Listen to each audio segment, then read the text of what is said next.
21শে September বিজ্ঞানী জগদীশ চন্দ্র বসুর জন্মদিন। শিকড়ের সন্ধানের আহ্বানে একটি আলোচনা অনুষ্ঠানের মাধ্যমে আমরা তাকে শ্রদ্ধা জ্ঞাপন করছি।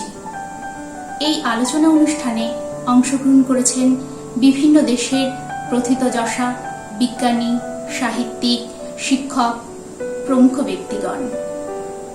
আমরা এই অনুষ্ঠানটি কয়েকটি পর্বের মাধ্যমে সমাপ্ত করব। চলুন তাহলে দেখে নিই অনুষ্ঠানটি। নমস্কার, আপনারা জানেন আমাদের অতি প্রিয় আচার্য জগদীশ চন্দ্র বসুর জন্মদিন আসছে 30শে নভেম্বর। তো আজকে তাকে স্মরণ করে, তাকে প্রণাম জানিয়ে তার সম্বন্ধে কিছু কথা বলবো। তার জন্ম হয়েছিল 1858 সালে। তো সেটা একদিক দিয়ে ভাবতে গেলে আমাদের যে বেঙ্গল রেনেসার সময়ের শুরুর দিক। বেঙ্গল রেনেসা শুরু হয়েছিল 19বিংশ শতাব্দীর মাঝামাঝি সময়ে আর চলেছিল বেশ কিছু বছর বিংশ শতাব্দীর শুরুর দিক পর্যন্ত। অন্যভাবে ভাবতে গেলে বলা যায় রাজা রামমোহন রায়ের সময়ের থেকে রবীন্দ্রনাথের সময় পর্যন্ত এই বেঙ্গল রেনেসা চলে। এই সময়ে বাংলায় অনেক বিখ্যাত মানুষের জন্ম হয়, আর সেই সঙ্গে অনেক বিখ্যাত সায়েন্টিস্টও বাংলায় জন্মগ্রহণ করেন। তাদের মধ্যে সবার আগে যার কথা মনে পড়ে সেটা হচ্ছে আচার্য জগদীশ চন্দ্র বসু। তিনি প্রথম, আমরা যেটাকে এক্সপেরিমেন্টাল সায়েন্স বলি, সেই এক্সপেরিমেন্টাল সায়েন্সের স্থাপনা করেন, রিসার্চের স্থাপনা করেন ইন্ডিয়াতে, শুধু বাংলায় নয়। তো সেই সময় আরো বেশ কিছু বিখ্যাত যে সমস্ত সায়েন্টিস্টরা জন্মগ্রহণ করেছিলেন তাদের সম্বন্ধেও কিছু বলি এই প্রসঙ্গে। প্রফুল্লচন্দ্র রায় আপনারা জানেন, একজন নামী কেমিস্ট ছিলেন। তিনি আচার্য জগদীশ চন্দ্র বোসের সাথে কেমব্রিজে পড়াশোনা করেছেন। সেই সময়ের আরেকজন বিখ্যাত নাম হচ্ছে সিভি রমন, নোবেল প্রাইজ পেয়েছিলেন ফিজিক্সে। তাছাড়া আচার্য জগদীশ চন্দ্র বসুরই ছাত্র বেশ কিছু ছাত্র, তারাও খুব বিখ্যাত সায়েন্টিস্ট হয়েছিলেন বা স্ট্যাটিস্টিশিয়ান হয়েছিলেন। যেমনি প্রশান্ত মহালনবিস তার ছাত্র ছিলেন জগদীশ চন্দ্র বসুর। প্রশান্ত মহালনবিসের সবচেয়ে বড় কন্ট্রিবিউশন হচ্ছে স্ট্যাটিস্টিক্সে মহালনবিস ডিস্টেন্স। তাছাড়া আপনারা সত্যেন বোসকে জানেন। সত্যেন বোস জগদীশ চন্দ্র বসুর ছাত্র ছিলেন। সত্যেন বোসের কন্ট্রিবিউশন সারা পৃথিবীর লোক জানে। বোসন বলতে যে ফান্ডামেন্টাল পার্টিকেল, সেই পার্টিকেলের যে আবিষ্কার তিনি করেছিলেন, আইনস্টাইনের সাথে কাজও করেছিলেন, সেটা নিয়ে তিনি খুব বিখ্যাত।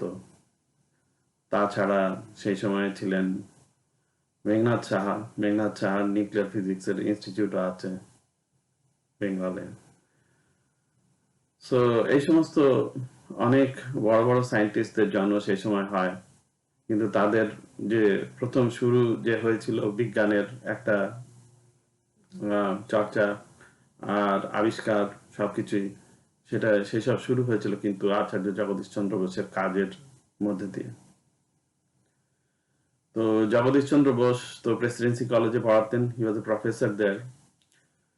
তো তার যে কাজ, সেই কাজের মধ্যে সবচাইতে বেশি যে কথাটা মনে পড়ে সেটা হচ্ছে তার ইলেকট্রোম্যাগনেটিক ওয়েভের উপরে কাজ, মাইক্রোওয়েভের উপরে এক্সপেরিমেন্ট। আর তার সঙ্গে তার রেডিও রিসিভারের যে কাজ, যেটার পরপরই রেডিওর আবিষ্কার হয়। সো জগদীশ চন্দ্র বোসকে একভাবে ভাবতে গেলে ফাদার অফ ওয়্যারলেস টেকনোলজি বলেও আমরা খানিকটা জানি। আর তিনি এই কাজ করতে করতে তার সঙ্গে তার interest plant movement, plant growth, এইসবের উপরে যে রিসার্চ, সেই রিসার্চের দিকে তিনি এগিয়েছিলেন। তো তার অন্যতম বড় যে এক্সপেরিমেন্টাল অ্যাপারেটাস যেটা তিনি তৈরি করেছিলেন, সেটাকে আমরা জানি ক্রেস্কোগ্রাফ বলে, যেটা প্লান্ট গ্রোথকে মেজার করতে পারে with a high degree of accuracy. তেমনি অনেক কাজ করেছেন যে কাজগুলো মানে গ্রাউন্ড ব্রেকিং বলতে গেলে। ফাইনালি যেটা আমাদের ডেফিনেটলি স্মরণ করা উচিত তার সম্বন্ধে কথা বলতে গিয়ে, সেটা হলো তার বোস ইনস্টিটিউটের স্থাপনা। 1917 সালে বোস ইনস্টিটিউটের স্থাপনা হয়, একটা অন্যতম বড় রিসার্চ ইনস্টিটিউট ইন্ডিয়াতে, এবং এটাও বলবো যে it is famous across the world.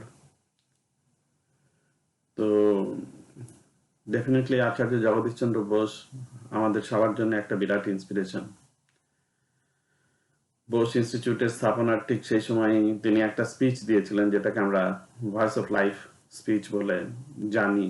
সেই স্পিচটা যখন আমি শুনি বা পড়ি, আমার কাছে ভীষণই ইন্সপায়ারিং লাগে। তো আমি আজকে সেই স্পিচটা আপনাদের সামনে তার একটা অংশ পড়ে আজকের জন্য আমি আমার বক্তব্য শেষ করব। তো উনি বলেছিলেন যেটা, সেটা থেকে শুরু করি। I dedicate today this institute not merely a laboratory but a temple. The power of physical methods applied for the establishment of that truth which can be realized directly through our senses or through the vast expansion of the perceptive range by means of artificially created organs. We still gather the tremulous message when the note of the audible reaches the unheard. When human sight fails, we continue to explore the region of the invisible. The little that we can see is nothing compared to the vastness of that which we cannot. Out of the very imperfection of his senses, man has built himself a raft of thought by which he makes daring adventures on the great seas of the unknown. But there are other truths which will remain beyond even the supersensitive methods known to science. For those we require faith, tested not in a few years, but by an entire life. And a temple is erected as a fit memorial for the establishment of that truth for which faith was needed. This personal yet general truth and faith whose establishment this institute commemorates is this, that when one dedicates himself wholly for a great object, the closed doors shall open and the seemingly impossible will become possible for him. তো এই বলেই তাকে আরেকবার প্রণাম জানিয়ে আমি আমার বক্তব্য আজকে শেষ করছি এখানে। আমি ডক্টর শঙ্কর বন্দ্যোপাধ্যায় আমাদের শিকড়ের সন্ধানে সংস্থার অনুরোধে বিজ্ঞানী জগদীশচন্দ্র বসুর জন্মদিন উপলক্ষে স্যার জগদীশচন্দ্র বসু ও বেতার তরঙ্গ শীর্ষক সংক্ষিপ্ত এই আলোচনা উপস্থাপন করছি। প্রথিতযশা বিজ্ঞানী জগদীশচন্দ্র বসু 1858 সালের 30শে নভেম্বর জন্মগ্রহণ করেছিলেন। ঢাকা বিক্রমপুর ছিল তার পৈতৃক ভিটা। তবে তার কথা মনে এলে বাঙালি হিসাবে বড়ই গর্ব হয়। জগদীশচন্দ্র একাধারে যেমন একজন খ্যাতিমান পদার্থবিজ্ঞানী ছিলেন, তেমনি একজন উদ্ভিদবিজ্ঞানীও বটে। তিনিই ছিলেন উদ্ভিদ জগৎ নিয়ে নূতন ধারায় গবেষণার পথ প্রদর্শক। উদ্ভিদ জগৎ নিয়ে তিনি অনেকই কাজ করেছেন। অবশ্য বর্তমান ক্ষেত্রে জগদীশচন্দ্র বসুকে একজন পদার্থবিজ্ঞানী হিসাবে পদার্থবিদ্যায় তার অবদান নিয়েই আলোচনা করা হবে। বাস্তব ক্ষেত্রে 19 শতকের দ্বিতীয় অর্ধ বিদ্যুৎ চুম্বকীয় তরঙ্গ অর্থাৎ ইলেকট্রোম্যাগনেটিক ওয়েভ পদার্থবিদ্যার একটি গুরুত্বপূর্ণ গবেষণার বিষয় ছিল। বিদ্যুৎ চুম্বকীয় তরঙ্গ আবিষ্কারক ম্যাক্সওয়েল পরবর্তীকালে বিদ্যুৎ চুম্বকীয় তরঙ্গ নিয়ে যে কাজ হয়েছে তাতে জগদীশচন্দ্র বসুর একটি উল্লেখযোগ্য ভূমিকা ছিল। তার সেই সকল কাজের মধ্যে বেতার তরঙ্গ বিষয়ে বর্তমানে বিশেষভাবে আলোচনা করা হবে, কারণ এখানে জগদীশচন্দ্র ও মার্কনির মধ্যে কিছু ভ্রান্তির অবকাশ রয়েছে। সেই ভ্রান্তি নিরসনও এই আলোচনার একটি উদ্দেশ্য বলা যেতে পারে। তবে এই আলোচনায় যেতে হলে কয়েকটি বিষয়ে জেনে নেওয়ার প্রয়োজন আছে। যেমন ম্যাক্সওয়েল সর্বপ্রথম 1864 খ্রিস্টাব্দে ক্ষুদ্র তরঙ্গ বা বিদ্যুৎ চুম্বকীয় তরঙ্গের অস্তিত্বের কথা বলেন। তারপর 1873 খ্রিস্টাব্দে তিনি বিদ্যুৎ চুম্বকীয় তরঙ্গের তত্ত্ব সূত্র আকারে প্রকাশ করেন, সেটা ম্যাক্সওয়েলের ইকুয়েশন নামে খ্যাত। কিন্তু ম্যাক্সওয়েল 1800 কাজ অসম্পূর্ণ রেখেই 1879 সালে মারা যান। আপাতত সূক্ষ্ম তরঙ্গ নিয়ে কাজ বন্ধ হয়ে যায়। এরপরে আসেন HR হার্টস বিদ্যুৎ চুম্বকীয় তরঙ্গের অস্তিত্ব এবং তার যে বিভিন্ন সূত্রগুলো ছিল তার প্রমাণ করেন 1880 খ্রিস্টাব্দের মধ্যে। এরপরে আসেন জগদীশচন্দ্র বসু সূক্ষ্ম তরঙ্গ বা ইলেকট্রোম্যাগনেটিক ওয়েভ নিয়ে কাজ আরম্ভ করেন আনুমানিক 1893 খ্রিস্টাব্দ থেকে। জগদীশচন্দ্র বসু কাজ আরম্ভ করে তার গবেষণা থেকে প্রাপ্ত তথ্য প্রবন্ধ আকারে একটি আন্তর্জাতিক পত্রিকায় প্রকাশ করতে আরম্ভ করেন এবং তারই ভিত্তিতে 1896 সালে লন্ডন বিশ্ববিদ্যালয় তাকে ডক্টর অফ সায়েন্স উপাধিতে ভূষিত করে। যাই হোক, বিদ্যুৎ চুম্বকীয় তরঙ্গ নিয়ে কাজ করতে করতে জগদীশচন্দ্র বসু 1895 খ্রিস্টাব্দে বিদ্যুৎ চুম্বকীয় তরঙ্গের বিস্তার এবং তার ক্ষমতা সম্পর্কে প্রদর্শন করবার জন্য কলকাতার টাউন হলে একটা প্রদর্শনীর ব্যবস্থা করেন। সেই উপলক্ষে তিনি তার আবিষ্কৃত তড়িৎচুম্বকীয় তরঙ্গ বিকিরক যন্ত্রটি স্পার্ক গ্যাপ অ্যাপারেটাসটি লক্ষ্যবস্তুর থেকে 75 ফুট দূরে রাখেন। এখানে লক্ষ্যবস্তু হলো দুটি, একটি হলো একটি বৈদ্যুতিক ঘণ্টা আর দ্বিতীয় হলো কিছু বারুদ বা গান পাউডার। আচ্ছা, জগদীশচন্দ্র বসু তার স্পার্ক গ্যাপ অ্যাপারেটাসটি সক্রিয় করে 75 ফুট দূরে রক্ষিত বৈদ্যুৎ চুম্বকীয় ঘণ্টাটি প্রথমে বাজান, তারপর ওই সমদূরত্বে রক্ষিত যে বারুদ ছিল সেটাকে প্রজ্বলিত করেন। উভয় ক্ষেত্রেই লক্ষণীয় যে তরঙ্গ জড় দেওয়াল ভেদ করে যেতে সক্ষম।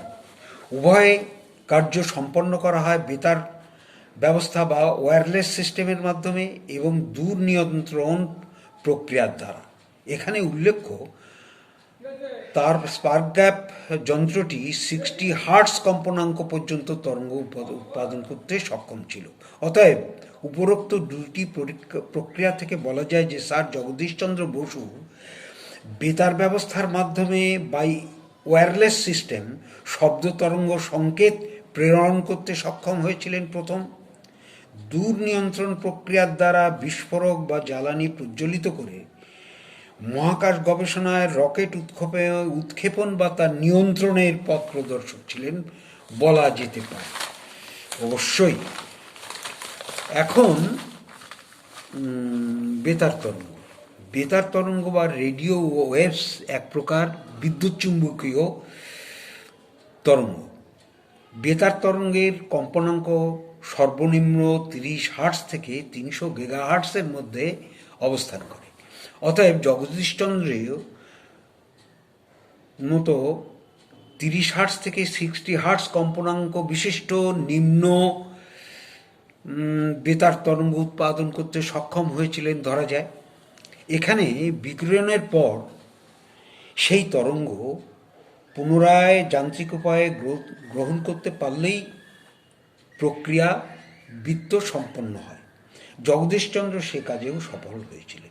তরঙ্গ গ্রহণী যন্ত্র উদ্ভাবনের দ্বারা তিনি সে কাজ সম্পন্ন করেছিলেন। জগদীশচন্দ্র বসু সর্বপ্রথম অর্ধপ্রবাহী সংযোজনী ব্যবস্থা অর্থাৎ মার্কারি কোহেরার সিস্টেম ডিভাইস দ্বারা বেতার তরঙ্গ গ্রহণী যন্ত্রের উদ্ভাবন করেছিলেন। অতএব তিনি বেতার তরঙ্গ বিকিরণ এবং তা পুনরায় গ্রহণ ব্যবস্থার দ্বারা সর্বপ্রথম বেতার যোগাযোগ ব্যবস্থার উদ্ভাবন করেছিলেন বলা যায়। এই টেলিযোগাযোগ ব্যবস্থারই প্রয়োজনীয় পরিবর্তনের মাধ্যমে একজন ইটালিয়ান ইলেকট্রিক্যাল ইঞ্জিনিয়ার মার্কনি মনোরঞ্জনের জন্য ব্যবহার্য রেডিও আবিষ্কার করে খ্যাত হলেন। আচ্ছা, জগদীশচন্দ্র এবং মার্কনির মধ্যে পার্থক্য এখানে একজন উচ্চ পর্যায়ের গবেষক, অন্যজন কারিগরি বিদ্যা বিশারদ।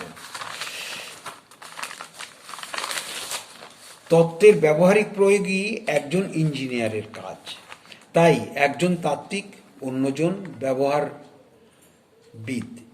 মার্কনি তার ব্যবহারিক বিদ্যার প্রয়োগে রেডিও আবিষ্কার করেছিলেন। অন্যদিকে জগদীশচন্দ্র বসু গবেষণা আধুনিক বিজ্ঞানের জয়যাত্রার পথ প্রশস্ত করেছিল। তার অর্ধপরিবাহী বা সেমিকন্ডাক্টর ব্যবহারিক ধারণা আধুনিক প্রযুক্তি বিজ্ঞানের নবদিগন্ত এনে দিয়েছিল। একালে অর্ধপরিবাহী বা সেমিকন্ডাক্টর ছাড়া সূক্ষ্ম বিজ্ঞানের প্রযুক্তি ভাবাই যায় না। আবার মহাকাশ বিজ্ঞানের ক্ষেত্রে তার অবদান একেবারেই মৌলিক ছিল, তা পূর্বেই উল্লেখ করা হয়েছে। অবশেষে ইউএসের একজন খ্যাত বিজ্ঞান কল্পকাহিনী লেখক জাফ্রে সোমারের কথা দিয়ে এই প্রবন্ধ শেষ করা হবে। তার কথায়, জগদীশচন্দ্র বসু একজন ভারতীয় বহুবিদ্যা বিশারদ বিজ্ঞানী, যিনি বিজ্ঞান জগতের বহু ধারায় গবেষণা করেছেন। তিনি পদার্থবিদ্যা, জীববিদ্যা এবং উদ্ভিদবিদ্যা নিয়ে মৌলিক কাজ করে নিজেকে একজন সুপ্রসিদ্ধ বিজ্ঞানী ও গবেষক হিসাবে প্রতিষ্ঠিত করেছিলেন। এখানেই আমি আমার এই প্রবন্ধ সমাপ্ত করলাম।